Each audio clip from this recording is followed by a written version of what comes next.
Welcome to Cello Bello.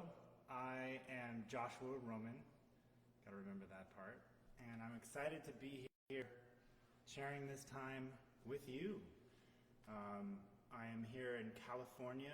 I am currently an artist in residence with the Squire Foundation in Santa Barbara, and I've been here for a few months. Initially I was here composing,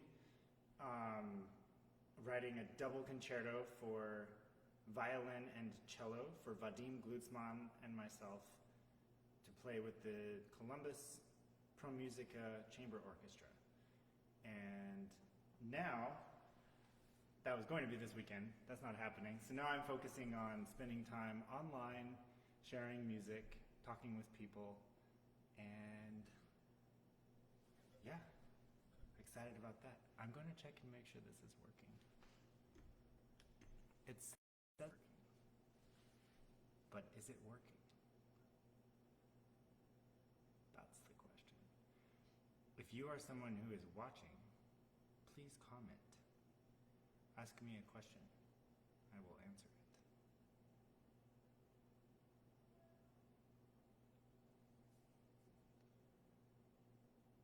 How do I look for this?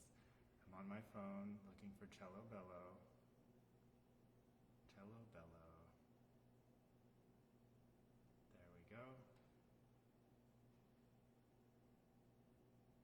There we go.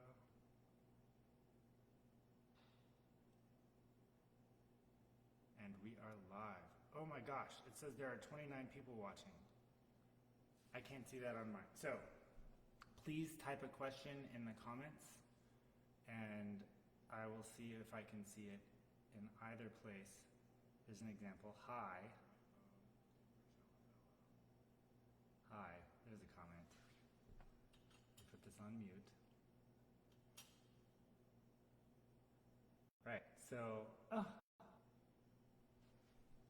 volume is too low. Thank you.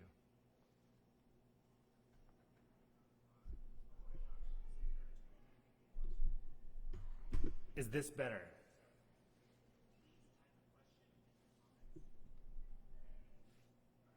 Hopefully this is better.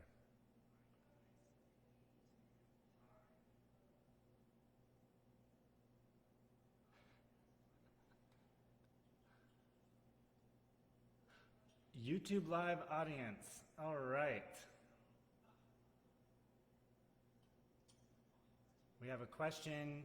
Can I recall a specific piece of advice from any of my teachers that has proved particularly impactful throughout my career? By the way, let me know if the volume is still too low. I turned it up. It should be working now. Much better. Great. All right. So, advice that helped me throughout my career. Actually, this is non-cellistic. This is something that goes for everybody. But the best piece of advice I ever got is that everyone that you're around now are the people that you will be working with for the rest of your career. So, to look around and learn is not to try to get ahead of everybody else. Definitely to try to do your best, but to understand that your fellow students and your teachers now become your colleagues later. And it's a wonderful community. It's a privilege to be in this community for me. And over the years, I have learned that through experience, some of the relationships that started out as just hanging out as freshmen are now fruitful, decades-long, I won't say exactly how long, decades-long relationships that are creative and professional, and that's a beautiful thing. So when you look around at the people that you're working with now, they are going to grow with you. Treat them well, learn from them, learn together, share everything that you can about learning. That is, I think, advice that I got that is not necessarily cello related, but very important. Sophia, hi. Sophia asks, what is my practice routine? I love to start with scales and arpeggios. If I've got a lot of time, then I start with up to 2 hours of scales and arpeggios. When I was 13, I practiced about 5 hours a day. I just loved the cello. When I was in conservatory, I started adding a lot of scales and arpeggios in, often 2 hours a day. So I would do that and really try to focus as much as possible on technique in technical exercises. And then when I would move on to the music portion where I'm practicing, even etudes I think are a place to practice how to practice music. Not just to learn technique, but how do I learn how to be musical while executing technical feats and not be nervous, to stay focused, to stay musical. So practicing etudes is a great way to practice that, and then moving on to pieces like Bach, solo rep, concerto rep, etc., and always having a plan first. I don't like to walk into the practice room and just say, oh, I'm going to get better today. I like to think about what I want to accomplish so that I can go about doing that, and always leave room for surprises, but to come in with a plan. So yeah, 2 hours. It's good for you. Scales are good for you. Although I will say, I never practice more than 45 minutes in a row if I can help it. Sometimes I do an hour, but I think it's important to take breaks, both for your body and also to let what you're learning seep in. All right, I'm going to keep going because I think there are a lot of comments. And by the way, I just want to say thank you for being here. I hope you are all finding ways to be healthy, to be safe, to be kind, and use this time well. I'm glad that we can meet in this way and talk about making what we can make better. So thank you, Sophia, for that question. Hi, Donato, Marion, Carol. Great, I'm glad it's better. From Cello Bello, another YouTube live question. Any advice for someone who just started the Schumann concerto? Ooh, it's tricky. Schumann is one of those pieces that doesn't necessarily work if you don't do it exactly right, I think, and it's very difficult. So my advice is to be patient, to really try to sing everything that you can through the cello, and to spend a lot of time actually singing it too. If you can listen to Schumann's songs, that's a great place to start. Never just tackle a piece without at some point getting some context from what the composer has done, especially through songs where you can see the words attached to the feelings. So I would listen to those, and then after you've begun with that context and patience, play. Definitely play. It's serious music, but there is room for play. So that's my advice in particular for Schumann.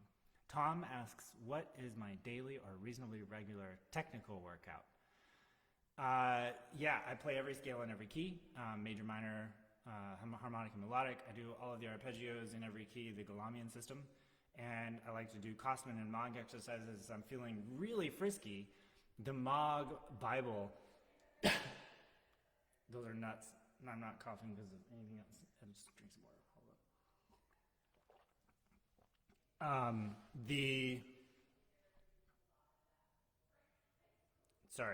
Moog Bible. I'm trying to remember what it's actually called. I'm going to look over here, and I have it on this handy-dandy iPad. I scanned it all.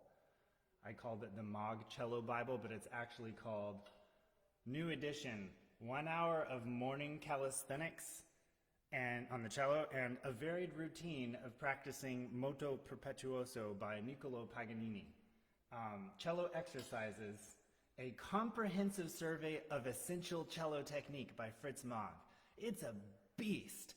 Do not try to do this all at once. I would say definitely break it up into small chunks, but it's a great way. If you do the metronome markings, for example, with the bow stuff, it'll take 45 to 50 minutes, I think, and that's a great way to just solidify your bow arm, and that'll stick with you for quite a while. So I love to do things from Moog's Book of Cello Exercises.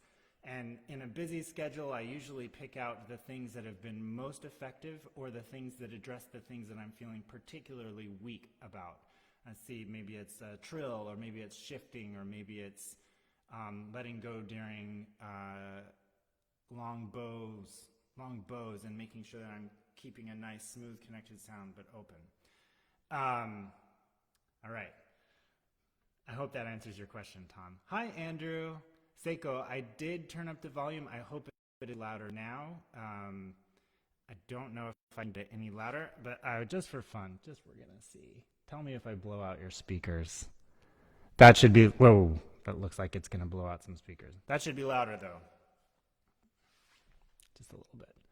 So, oh, whoops, there we go. So another question, how do I stay so positive in such a critical field?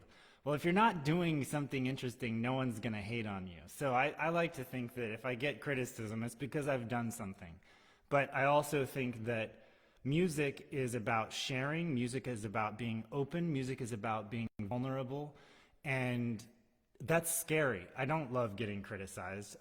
As much as I do view it as a sign that maybe I've done something, sometimes it gets to me. And I think the main thing is I try to ask questions that point me in positive directions. And mostly I find that, people who are spending all of their time criticizing, and I can't say that I've never done that, are not thinking in that way. And so it's hard for me now to take that very seriously. I think, yes, you can have discernment, you can have taste without being critical. It's a subtle distinction, but I think it's incredibly important. And one of the reasons is not just because you want to be a nice person. That's big, that's huge. But it's also because that is what you do to yourself. If I'm going around being critical to everybody, that same voice is stopping me from being my best. And it comes out in the practice room, it comes out in performances. So the best thing that I can do when I'm practicing and when I'm listening to anyone else is to stay open and aware. If I'm expanding what I'm aware of, different timbres, intonation, technique, passion, if that is expanding and I'm still not judging it, I can only get better. If I stop paying attention, then I've lost everything. And if I start judging, then I will have stopped being open and paying attention. So I find that in my personal practicing, for sure, and as it relates to other people as well. And believe it or not, those two things are essentially the same. What you do to yourself is what you will do to other people. Wendy, yes, I should do that more often. Thank you. Marianne, great. Kimberly, do I make some exercises with my hands or fingers to warm up before playing? Yeah, I like to do jumping jacks and stuff, run around. I don't always do that. Sometimes I just start playing the cello slowly, but I think warming up, you'll learn these sort of things if you do regular physical exercise, which I think is extremely important too. So I'm curious. I'm going to keep working through the questions. I do yoga, I work out, I love running, I have knee problems, but what do you do to stay physically in shape? I want to see in the comments as well. So I'm going on to Linda. When I learned the proper etudes, how did I approach learning them? Well, when I first started, I was studying with the violinist. He was an awesome teacher. My first teacher from the age of 3 to 13, Lacey McClary, he was the concert master of the Oklahoma City Philharmonic. And yeah, so he knew that we should do the popper, but he didn't know them. So we just went in order. We started with number 1. Things got kind of gnarly after a few. And then, oh my gosh, when I got to number 9, and I don't know, I was like 9 years old, 10 years old. It was rough. So later when I came back to those, I will say it was much easier. But I love to just dive in and use them as exercises to learn how to practice. It's not just about learning the technique that is in the exercise. For me, learning an etude is about learning what effective practice methods are going to help me learn how to communicate musical ideas in technically difficult passages. And so focusing on that, on breathing, on singing, on character, first and foremost, as a means to get to the technical practice, which doesn't matter if you're not communicating. So I don't know if that answered your question. We can come back to it if not. Question from the YouTube live audience. I can play in tune or I can play with vibrato. What gives? Then I don't think you're listening closely enough to your vibrato. And I'll just do a quick example because I'm holding my cello. So, in fact, I have a friend, Tyler. He plays the viola. No jokes. He plays the viola. And he once said that, he told me we were like 16 or something. He said, yo. He didn't say yo. He might have said yo. I've been practicing my vibrato, and it's really been helping my intonation. And it was confusing to me, but then I started trying it. I started just like...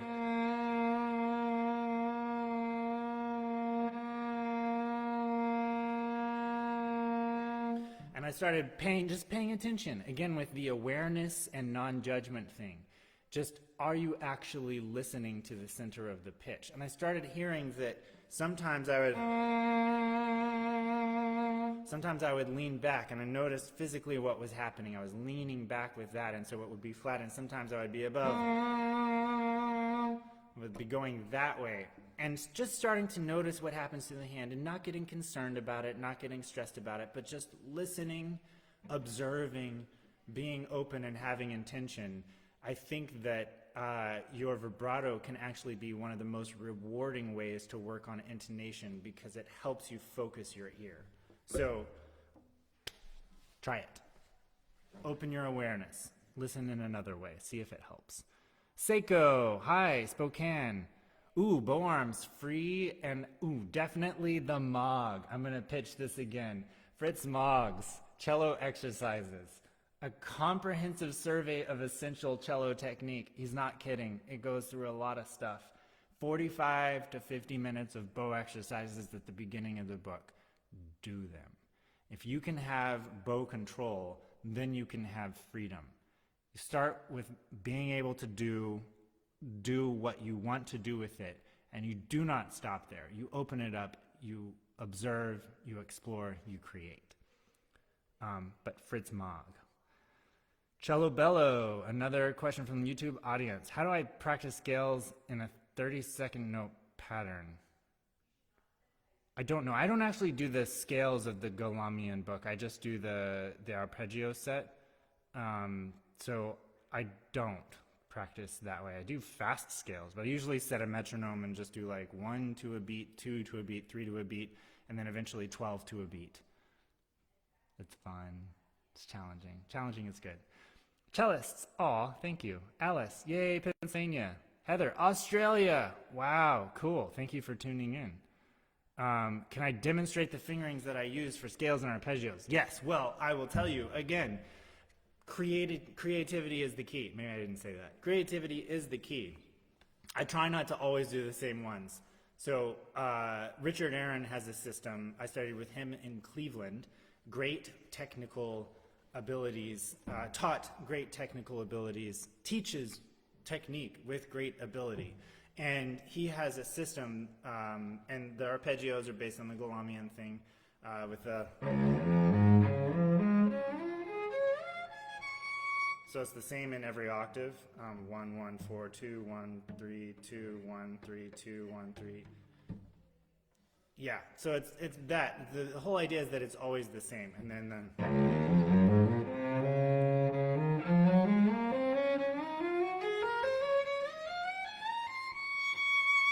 so that's the same in every key. However, I think this is very important. Very important. Once you have learned a system, and once you can do it without thinking, learn another system. You're going to find a piece, you're going to find a passage where you're going to want to do it another way. So do not get stuck thinking that there is only one way to do things. You cannot learn everything at once. So definitely focusing on one at a time is a good thing. But if you stop there, you're cutting yourself short. Manuel, hi. Hi, Mexico. Heather, thank you. Marian, oh, I hope. Linda, walking for a mile every morning. That's great. Heather says, aerial yoga. Yikes. That sounds dangerous. That's awesome. We have another question from the YouTube live audience.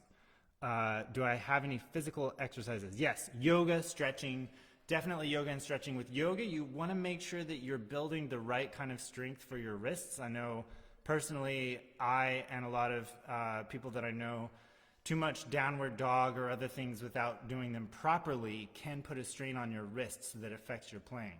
So you want to have a good teacher. Don't just try to do it on your own, and make sure that they're helping you figure out proper weight distribution so that you're not just putting everything on one side of your wrists. That's true of any exercise. You want to make sure that you're doing proper technique, just like in music. Proper technique is just a way to make sure you're doing it correctly. It's not the end goal, but it is very important.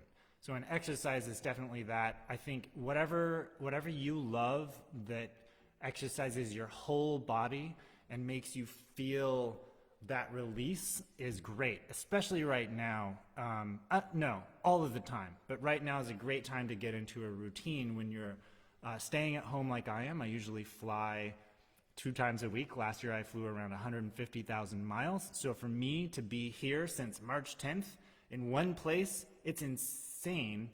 And it's a great opportunity for me personally to learn to go to bed at the same time every night, to do exercises at the same time of day. I'm trying to learn those things because I want to be present and here with you in the best way that I can. And I think showing up for yourself in this time so that you can be there for others is great. So anything exercise-wise that is safe, that challenges you, and that you can maintain and enjoy. Do I vibrate above the note or below the note? It depends on the piece. I mean, come on. If you're only doing one kind of vibrato, what's up with that? That's weird. That's weird. I would never do, like, imagine this. Here's Haydn.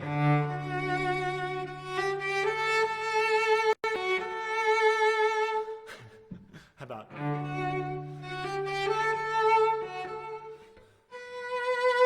Or Shostakovich. Imagine Shostakovich with Haydn vibrato. Right? And then Rachmaninoff.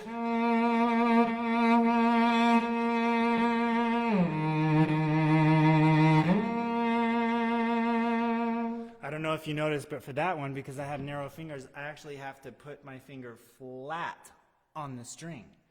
Every hand is different, every composer is different, and even every piece is different. So again, learn a way of doing it, and then learn another way of doing it, and then use them. You will figure out which ones go in which place, which ones feel the best for your musical personality. Listen to your teachers always on how to do these things, but do not stop exploring. Robert, hi, New Jersey. Can I demonstrate how I work on intonation? Yes, my favorite thing to work on intonation.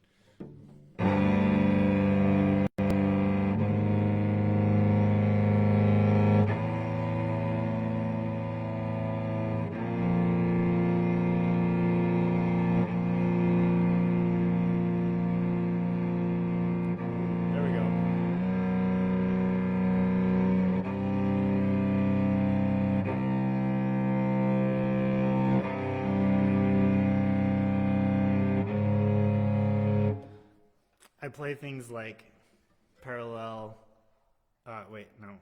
chromatic fourths, scales in chromatic fourths. That's a great way. I think listening a lot to great players is a great way. I love to just hit a note on the piano and try to match it.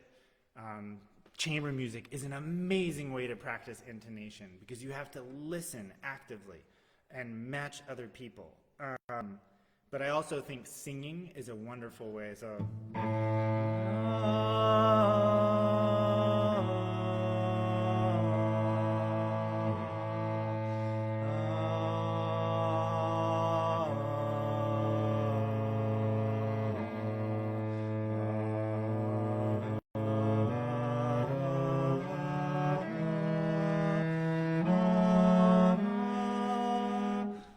it's not easy, but it will help you listen in a really great way. All right, follow-up question. How to learn passages? Slowly. Daunted?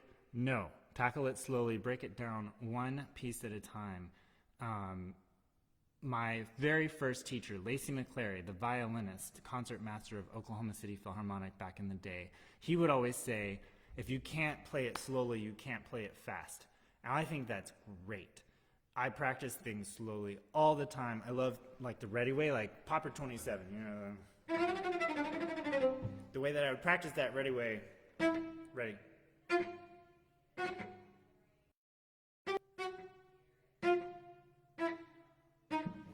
Like literally that slow a couple of times. Speed it up.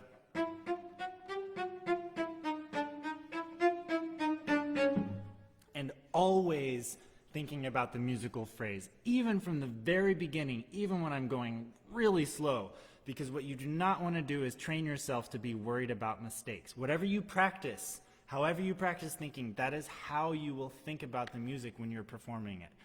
Pay attention. You'll see. There's no way to get around it. The way you train yourself to think while you are practicing is the habit that you build and you rely on when you're performing. There's no way around it.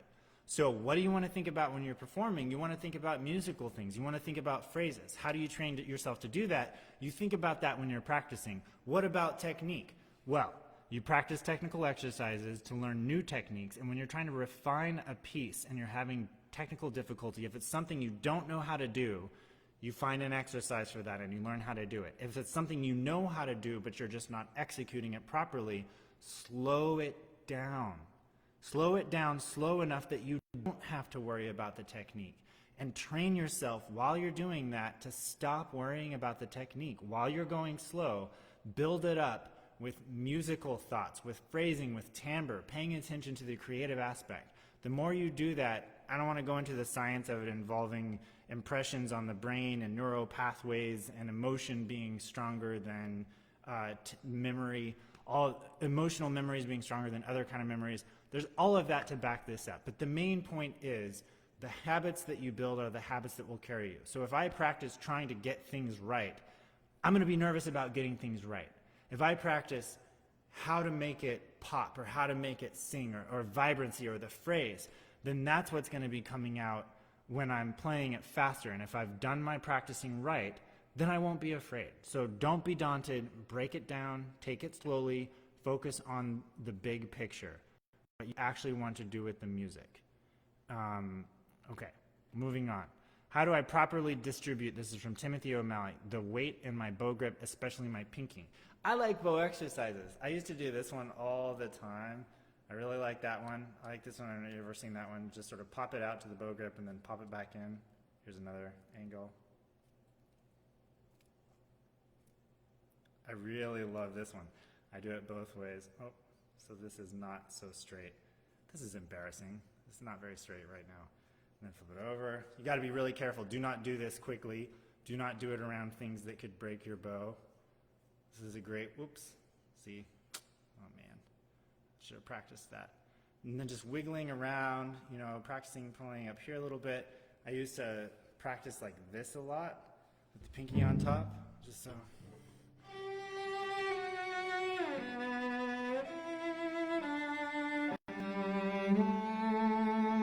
And then after a while, like 20, 30 minutes, you flip it around and your grip, hopefully it's a hold, first of all, not a grip. I say grip all the time, but I try to think about this as a hold, not a grip. You're not squeezing, you're holding it.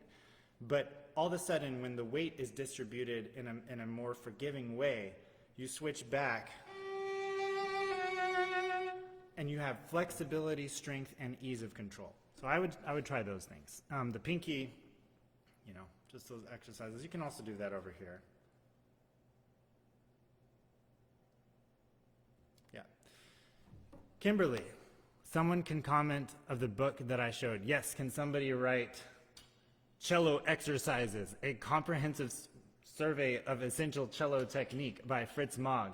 My edition has, it's the new edition, it's a long time ago, but it was the new edition with the addition of 1 hour of morning calisthenics on the cello. That's where you're going to find the bow exercises. It's unbelievable. I think that's where you find that.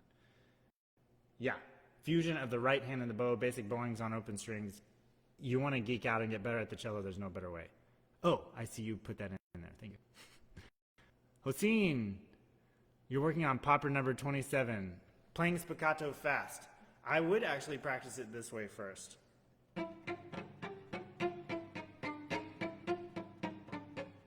Try to be as small as possible. You don't need to do a lot.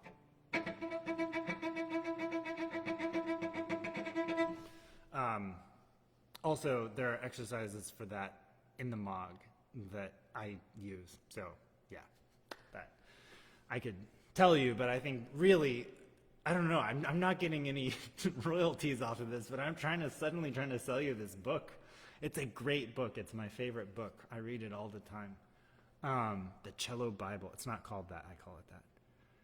Donato, when I compose, do I compose with my cello at the computer, paper or pencil at the piano, all the above? I never use the computer when I compose. Sometimes I improvise on the cello. Usually, if I do that, I'm just trying to get an initial idea or goofing around with stuff. I came up with...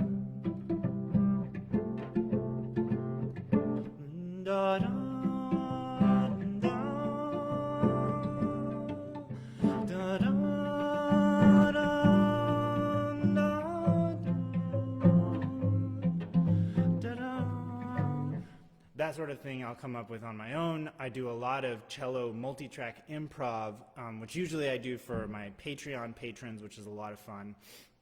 And that's just straight from the cello to the recording, like unfiltered, really fun.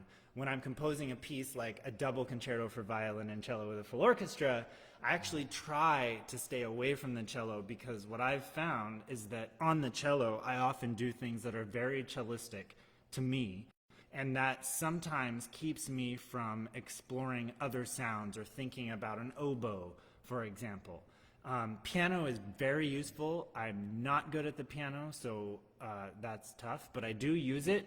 It helps think vertically, harmonically. You know, cello is essentially a bass or a melodic instrument, and using chords on the cello is not something that is as easy to do on the spot and as a melody. With the piano, you can play 10 notes at one time. So I love doing the piano. Paper and pencil are important because, here's why, because they help the creative process just flow. I can draw something, I can scribble, and I know what that means. I don't have to think about how to put something into the computer when I do that. And so if I have an idea that doesn't fit yet into notes, often that's how it happens. It's like idea. I can just make a symbol, and I know what that means, rather than sitting there and stopping that creative flow by trying to figure out, well, is it an A flat or an A natural? Okay, I hope that answers your question, Donato. By the way, I think composing and improvising are incredibly important for learning the creative process and helping with your interpretive abilities. That is one of the main reasons I got into them, even though I do them now because I love them. For me, initially, it was about being a better cellist and a better interpreter of other people's music. That whole thing about walking a mile in someone's shoes, you want to start to understand what Dvorak was doing. Yes, read books. Yes, practice. Try to write something similar to the Dvorak concerto. Heroic, bold, romantic. It doesn't have to be a lot, just a little bit. And then you'll start to see, like, it didn't just fall from the sky. It was decisions. He made a bunch of decisions. And that helps when you then go back and you say, well, how do I interpret this music? Well, I look at it as a series of decisions that Dvorak made to communicate something. And now I have a personal relationship to that because I know where I stand, where my voice is. And that's always a question. There's not really an answer. But I think that question is an important one for us to ask, even as players.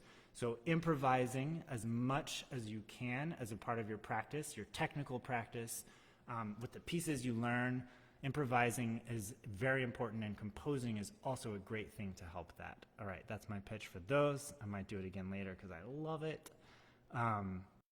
Another YouTube live audience. Set fingering for minor scales as well. Yeah, it's the same thing of like the Richard Aaron thing. Again, no, I mean I do. I love, like, I'll use the Mogg book, or I'll grab Kosman or something else, White House, randomly, and learn those scales for a while and do them too. But when I'm lazy, I go back to the ones that Richard Aaron gave me, which are great. Same in every key. Just 1, 2, or 3, and then for that, you have, this is harmonic.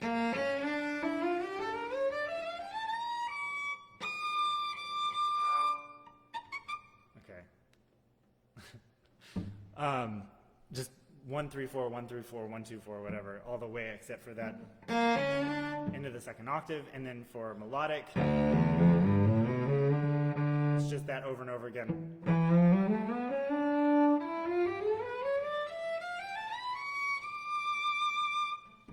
Same on the way down, but with the natural and the flat. but change them up once you learn them. Learn them, master them, change it up. What is the best way to knock rust off old repertoire? I think it's to do it from the score. Start from the score, start over. I think the most important thing I learned from performing about visiting old rep is that you have to go back to the basics every time. I went through this, I'm gonna tell you a story. I was playing Tchaikovsky Rococo Variations a lot, and I love the piece, don't get me wrong, but I think I played it like, I don't know, there were 20 or 30 performances one season when you put it all together, multiple nights and everything. And so I didn't really have to like look at the music, or not that I would have anyway, but by that point, but I didn't really have to practice it. But I was at a rehearsal, and I played the rehearsal, I think it was a rehearsal, and I just felt empty. I was like, what is going on? And I came back into my dressing room, and I was like, this is weird.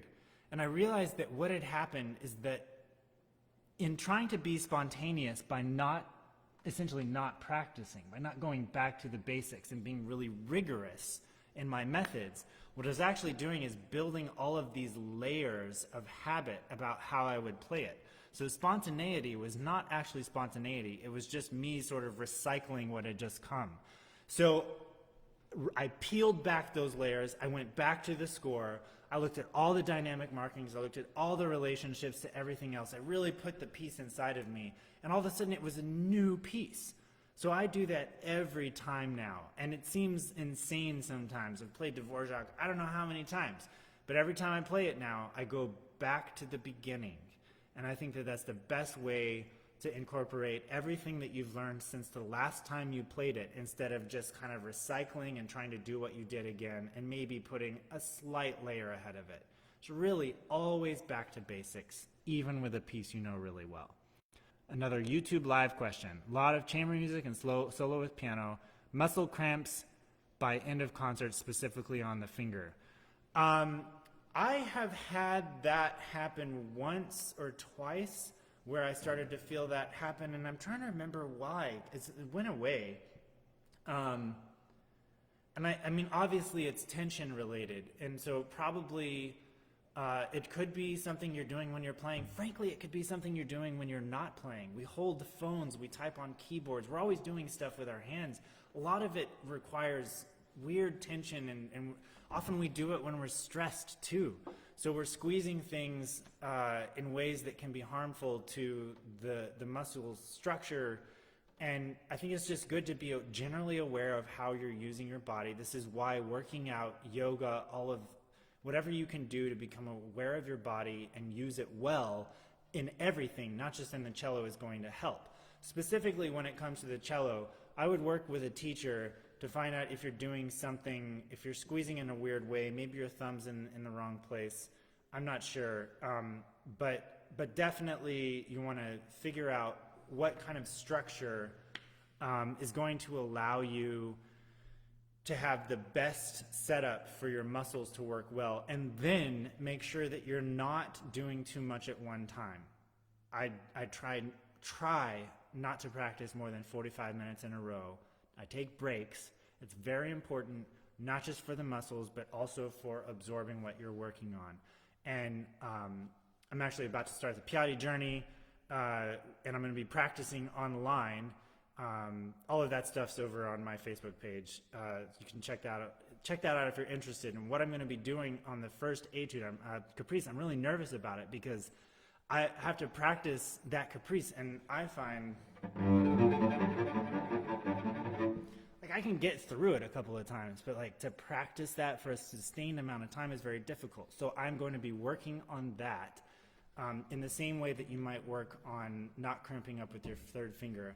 Building that endurance patiently with an awareness of what's going on and making sure that you're not falling into ruts that are putting stress on joints or overtaxing muscles that you shouldn't be. And again, that requires not just awareness of what you're doing, but breaks and making sure you're learning how to use your body outside of the cello practice as well.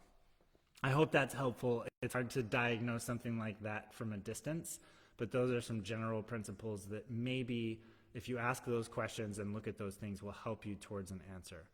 How to avoid tension on the left hand in Kosman exercises. Same thing. I don't practice a whole lot of Kosman at once. Like I didn't do it in a few days, and I've been doing a lot of stuff recently, so my hands are kind of tired. The Bach Suite marathons every Sunday is really helping my spirit. My body is catching up. So, and then take it up. Shake it out. You can build it up slowly. I think that's one thing that we don't necessarily, I don't hear a lot. I think some people probably teach it, but when you're practicing, practicing slowly is probably the best thing to do. But it can also help to do little bursts of fast practicing that are focused. Like,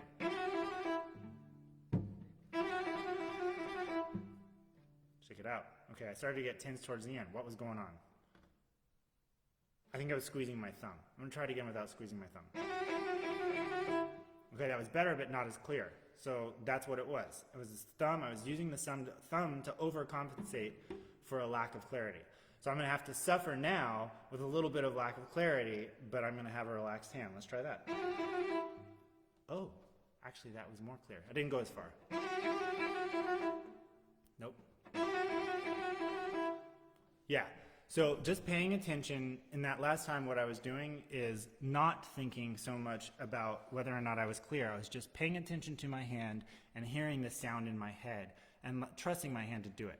So again, like slow practice is the best, but if what you're struggling with is sustaining things in tension, I think mixing in just really short focused bits and maybe building them up along with your slow practice so that you can see what the difference is when you go slow and fast. I might be very relaxed when I'm slow. I might get tense when I'm fast. So you gotta expand our awareness. Okay, Marion asks, my teacher wonders how I read the notes as I can't name them but know how to place them in different positions. At the piano recorder I can read the notes because I have the piano keys in mind that make me aware that I'm playing what I'm playing, but I seem to not be able to do so when playing the cello. You have learned by rote. Yes. I am familiar with that because I learned by rote also on the cello. And when I was in theory class in college, my theory teacher would be like, oh, what's the note? And I would be like, I know the note because it's on the D string. And I'd be in fourth position with my first finger down. I don't know why I would think of it that way. Is that right? 1, 2, 3, 4. Yeah, fourth position. And so that's there on the music. And that one's an A. So like I would immediately know it, but like I'd have to do all that math. I don't know how to help you with that. That's a tough one. I think you just have to accept it and learn what you can along the way. The fact that you can read music, I know, one thing that could help, solfege. Anyone else have suggestions? I think solfege is actually the thing that helped me finally overcome that. It's just having to like know it without going through what I knew about the cello. You have to train yourself to know directly what the note is. Solfege. Another question from YouTube. Suggestions for buying a set of strings.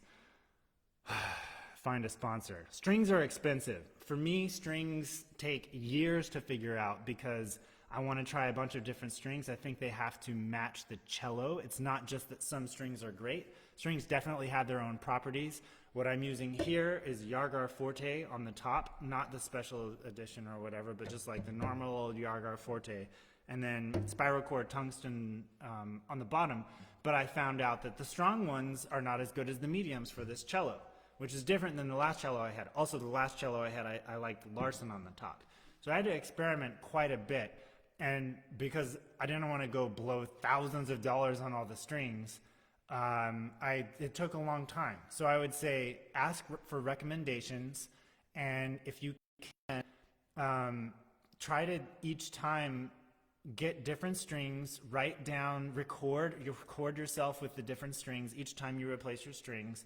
And definitely I think you want to get recommendations because some strings you might not need to bother with. But it can take years, and I think just have patience and don't stop trying things. Natalie, how do I maintain complete focus? I don't. I think it's important to take breaks. So if you find your focus lagging, take a break, clear your head out, Think about what you really want to do when you come back to it. And when you come back to it, focus. Have a plan. A plan helps. Write it down. One thing I do, which is fun, not only do I plan how I want to practice, but I don't always do this. Number one, airplane mode. Airplane mode. The number one most important piece of technology you are holding right now is airplane mode. Turn it on. Not right now. Let's finish talking first. But after that, turn it on, and then come watch me play block tonight, and then join Piatti. But airplane mode. When you are practicing, airplane mode, that is the number one thing. We have to get away from constant distraction. What I do, I plan, I put things on airplane mode, and then I also keep a piece of paper and a pencil next to me, or I have a lot of these and this. And so if something pops into my mind while I'm practicing, then I just write it down and forget about it. Because once you write it down, you can come back to it later. So, and just, take breaks, have a plan. Currently learning Popper 27. My favorite, I came up with this a long time ago. My favorite way of practicing octaves. This is an exercise I used to do. It takes about half an hour to do it all. I just call it I don't call it anything anymore. I used to have a name for it, which is inappropriate. So I'm not going to tell you. But octaves on every string. I start.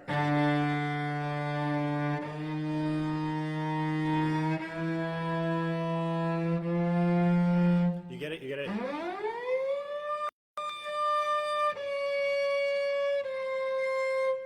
You really have to listen. Don't let your mind wander. It's tough. And then, did we close off? No, weird. Okay. And then on the next string,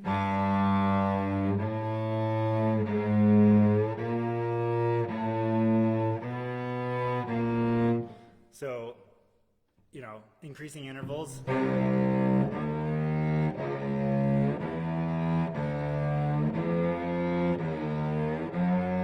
Not with these schlocky slides. Do it cleanly. And then, et cetera, et cetera. On these strings, I only go up to an octave and a fifth. I don't do 2 octaves.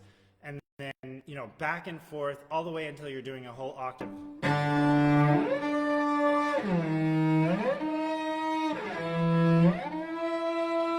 Except obviously slower and cleanly. So I would do that on all of the strings, and then you'll have no trouble with octaves. Lele, hi. Improving sound.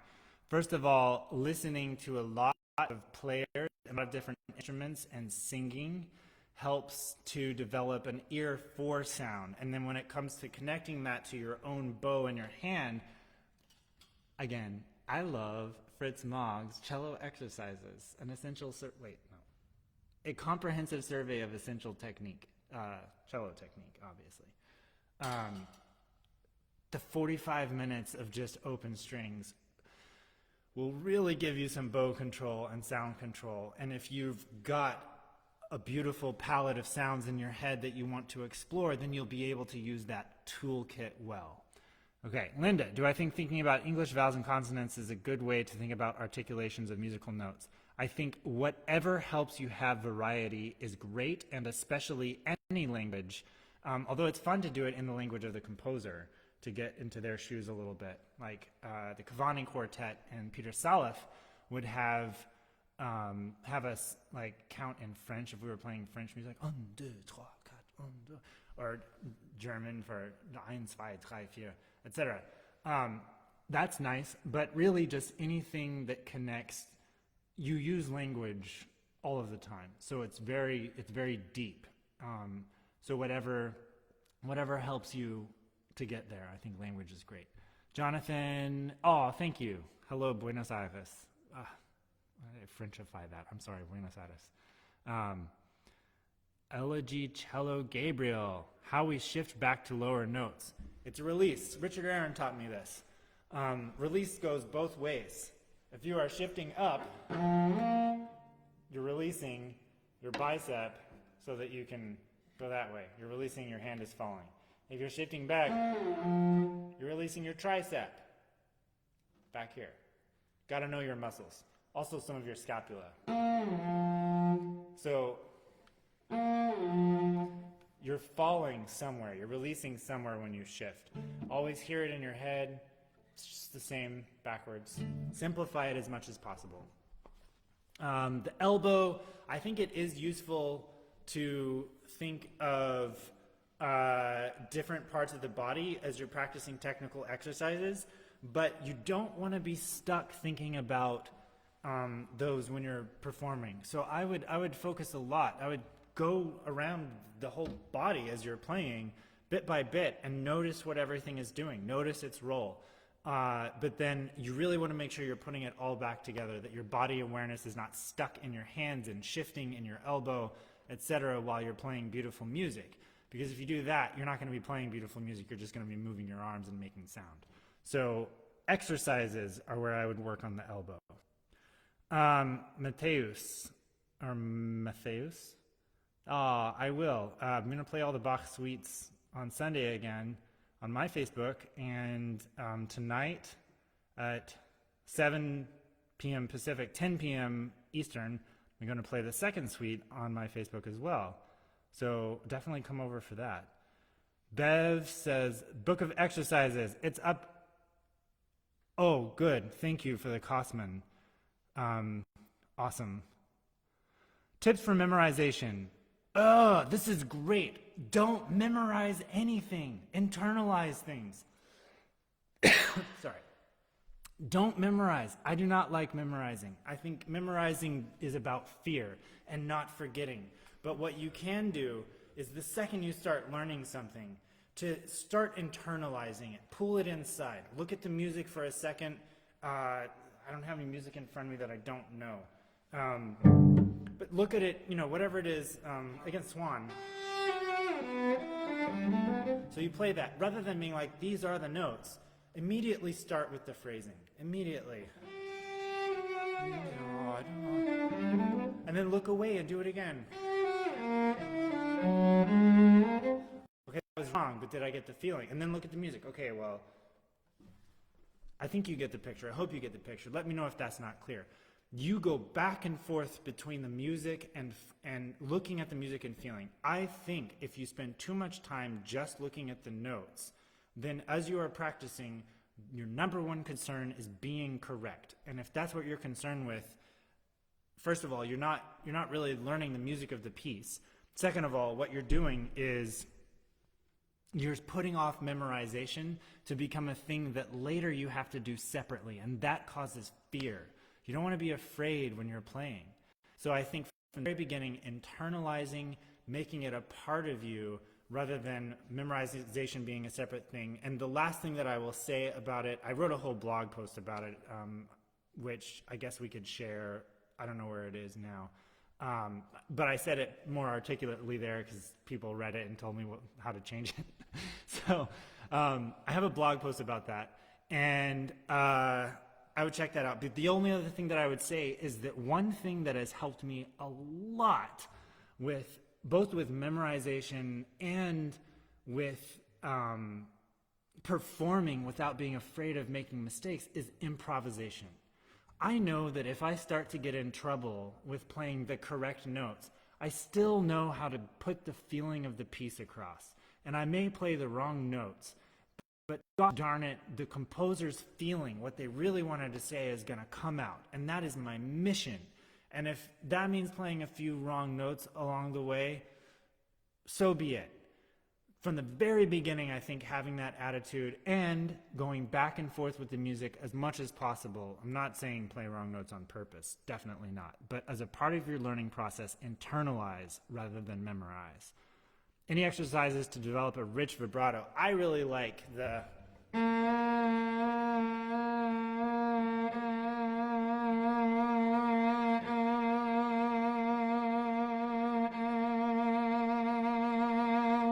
And then just being aware that there are many kinds of vibrato. You do not want to get stuck with one. For that one, I was maybe like that angle. How can I show you the angle? I can't show you the angle. Here's the angle. nope, whatever. It's like a 30-degree angle. But what if I want a thinner vibrato on the top of my finger? What if I want a really juicy vibrato? Like, they're all valid in different phrases by different composers. So pick any of them, whichever. Actually, I would usually start obviously with what your teacher recommends, but also with what is most comfortable, because that's where you'll be able to get the most comfortable with the exercises and then expand. And really develop that with just a very rhythmic approach, noticing how you can let go of tension and make it natural as you speed up rather than forcing it. And then use that same approach to learn a different kind of vibrato. And the more kinds of vibrato you use, the more differences you will have, but also the first kind that you started with will just get better and better as you understand more and more how it's different from the others. So clarity is very important. Trills fast with the fourth finger. Honestly, like, I can't either. Kosman has great exercises for that, and Mogg. Those books have both been put in the comments. Kosman and Mogg, fourth finger exercises. I often cheat. Don't tell anyone. Don't tell anyone. Any advice for Shevchik? I don't know Shevchik Opus 2, so I cannot advise on it. Go slowly. What mic am I using? This is a Neumann FET 40, U47 FET. It's a very nice microphone. I had help buying it. Am I still doing the Popper Challenge monthly masterclasses? No, that was 2019. What I'm doing now, and this is launching this week, I am doing the Piatti Journey. So I'm recording and releasing all the 12 Piatti Caprices. That's happening over the next 12 weeks, one each week. So starting on Thursday, I'll have 3 open practice sessions a week where I practice live. It won't be this much talking, but I'll want questions coming in, which I will answer about the practicing. And then I'll make a tips video for that caprice and release the caprice early and all of that content over on my Patreon. And I'm making as much as possible free, because obviously I'm not the only person without concerts right now, not making any money. So we got to help each other out. But that is all joshuaroman.com/patron. So the other thing that will come from that, we had some great ideas at the kickoff party yesterday. A lot of people wanted to see a few Popper tips videos, so I'll probably put those over there as well. But I'll have a poll for my patrons to vote on to figure out which ones to do, etc. Right now, everyone is teaching online, so I'm not going to get back into the masterclass thing. That's y'all teachers. But I am going to open up my process and show you how I practice and do my best to help come up with great sets of tips and advice that I can share to help really get the most out of your practicing. And it's focused on Piatti, but it's applicable to everything, just like this conversation. This is a cello made by Giulio di Eugenio Degani from 1899. It's very narrow, like me, but it's also very tall like me. So I actually had to buy a different case because it didn't fit in the case that I had before. Yeah. Fast bow strokes close to the bridge. I mean, like, all right.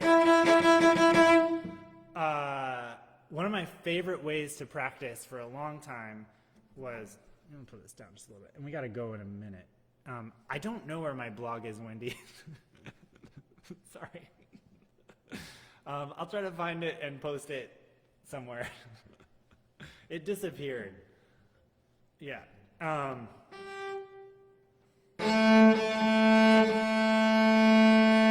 really like to practice right on the bridge.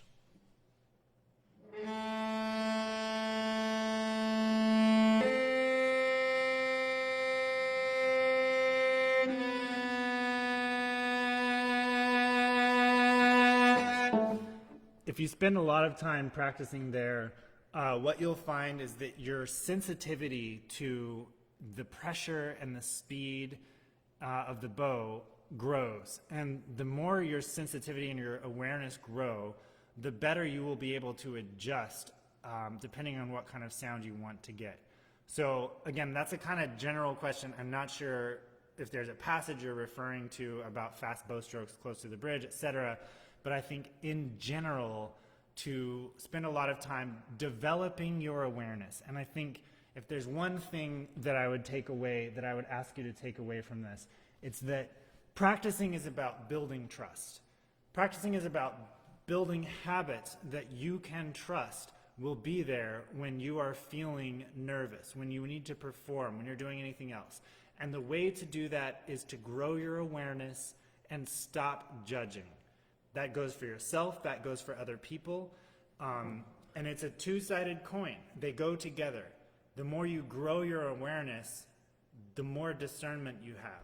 But if you start judging, you're actually closing off your awareness. You're zooming in a way that stops you from actually being able to do things. So does that mean to just be okay with everything? No. Have an intention, have a plan, stay open, and observe.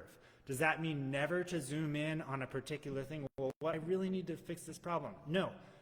Take that problem and fix it. Put it somewhere. But along the way, do it with patience for yourself inside of your head. You need to always be able to stay open and observant of what is going on. Otherwise, you are building pathways in your brain that are habitually going to go towards fear. And fear does not help. Fear does not help you play beautifully. It does not help you play in tune. Worrying about getting things correct will never turn into musicality. Musicality comes from somewhere else. So let's get rid of those blocks and get better by being aware, practicing in ways that build confidence and trust and really help us be expressive. Lots of exploring, lots of awareness, and lots of love. All right, I have to go. I have to get ready for tonight's performance, and I've got a lot of other performances this week, which I will be putting up on my Facebook page.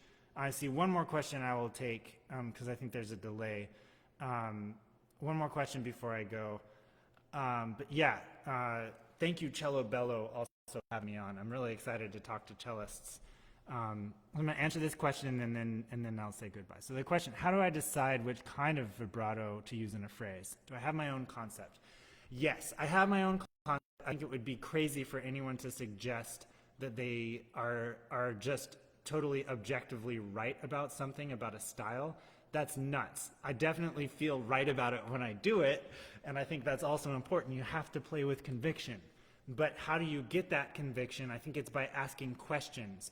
And the questions that I would ask are, who did this composer write the music for? How might they have played? What influenced the composer's concept of sound? How can I step into their shoes, relate to that? Which is why I look to Rostropovich or Daniel Schifrin. I've never said his name out loud. I just read it or write it.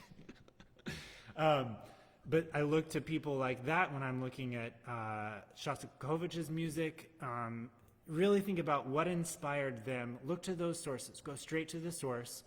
And then, yes, it will come through you. It will come through your own experience. So no claim that you are right. All you can do is point towards the right questions and keep exploring with an open mind, awareness, and conviction that is what brings us together. Sharing our vulnerabilities and our questions is what makes us human. So let's do it. Thank you again, Cello Bello. They're going to be hosting chats every day for the next few weeks. So if you haven't yet liked Cello Bello, definitely like Cello Bello. My page is on here too, Joshua Romancello. A lot on Instagram, and the Piatti journey is beginning this week, as well as other performances. So I hope to see you around, and I hope to see all of you back here on Cello Bello. And thank you for being here. Thank you for having me. Stay inside if you can. If you can't, then thank you for whatever you're doing for other people. Let's support each other and stay healthy and use this time well. So peace to each of you. Love to all of you. Keep practicing.